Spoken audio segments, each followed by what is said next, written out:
আজ দুপুরে বন্ধুরা বরবটি রান্না হচ্ছে। চলে এলাম বরবটি গাছে। এই দেখো গাছ মরে গেছে কিন্তু আলহামদুলিল্লাহ অনেক বরবটি হয়েছে। কিন্তু তোমাদেরকে বরবটি গাছের ভিডিও দিব বলে বলে গাছ কিন্তু মরে গেল। এমন সময় এসেছি ভিডিও বানাতে, হচ্ছে না আর ভিডিও বানানো, তাই আজকে চলে এলাম। এই দেখো কত বড় একটা বরবটি, তোমাদের দেখাই। ফোনটা দাঁড় করি।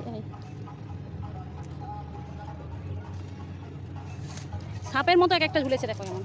কে কে এরকম সবুজ কালারের সাপ দেখেছো কমেন্টে বলে যাবে। এগুলোকে লাউডোকা সাপ বলে। আমি কিন্তু কয়েক বছর আগে এই বরবটি তুলতে এসে সেই সাপের লেজ ধরে দিতাম, বুঝতে পারছিলাম না যে ওটা সাপ না বরবটি। আমার মনে হচ্ছিল ওটা বরবটি। বাকি ছোটগুলো রেখে দিব। এই জন্য বরবটি তোলার সময় চোখ কান খোলা রেখে বরবটি তুলি বাবু। সন্ধ্যের মতন আর বরবটি তুলি না, কোথায় সাপকে আবার ধরে না ফেলি। তোমরাও যদি কোনোদিন বরবটি তুলে থাকো আমার মতন সাপ না ধরে ফেলো, সাবধানে তুলবে বাবু। দেখেছো কতগুলো বরবটি তুলে নিলাম। নিজেদের বাগানে চাষ করা হলে রান্না বান্না করার কোনো সমস্যা থাকে না। মানে ছুটে এসে বাগান থেকে সবজি তুলে নিয়ে মোটামুটি কিছু না কিছু রান্না করে দেওয়া যায়, তাই না? এখন বাজার করতে হলে অনেক টাইম চলে যেত। এটা একটা সুবিধা নিজেদের চাষ করা থাকলে।